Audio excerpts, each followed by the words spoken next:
আজীব একটা মহিলা, স্বামী ছাড়া তার পেটের ভেতরে সন্তান দিয়েছে কে? আবার উনার নামে কোরআনে একটা সূরা দিয়েছে কে?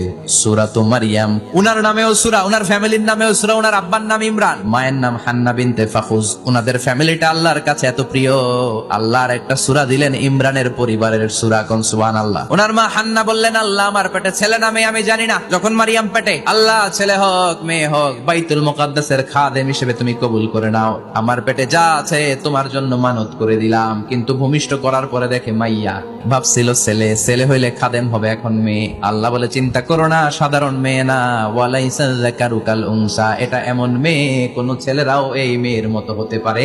এই মেয়েকে দিয়ে দেওয়া হলো।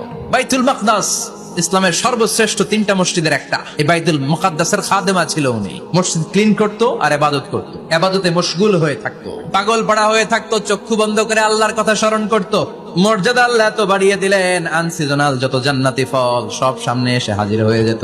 ওনার খালু জাকারিয়া এসে বলতেন, আন্না লাকে হাদা, ও মারিয়াম এই ফল তো এই সিজনে ফিলিস্তিনে নাই, পাইলা কই? তিনি বলতেন, হুয়া মিন ইনদিল্লাহ, রব্বুল আলামিন জান্নাত থেকে ফলের ব্যবস্থা করেছে। উনি পৃথিবীতে এমন একজন মহিয়সী নারী, যেই নারীর গর্ভে, যেই নারীর পেটের ভেতরে স্বামীর স্পর্শ ছাড়া সন্তান দিয়েছে কে? সাইয়েদনা ঈসা আলাইহিস সালাম পেটে আসলেন, মারিয়াম আলাইহিস সালাম লজ্জা পেলেন। হায় হায়, কেমন করে এলাকাবাসীদের কাছে আমি আমার মুখ দেখাবো? বিয়ে করি নাই, স্বামী নাই, বিয়ে হয় নাই, স্বামী নাই, কিন্তু পেটে সন্তান চলে এসেছে। হায় হায়, এলাকায় কেমনে মুখ দেখাবো? লজ্জায় পড়ে মারিয়াম আলাইহিস সালাম এলাকা থেকে চলে গেলেন। কি অবাক করে কাণ্ড! বাচ্চা ভূমিষ্ঠ হওয়ার জন্য, বড় হওয়ার জন্য 6 মাস 7 মাস লাগে নাই, পেটে বাচ্চা আসার সাথে সাথে বাচ্চাটারে বড় করে দিয়েছে কে?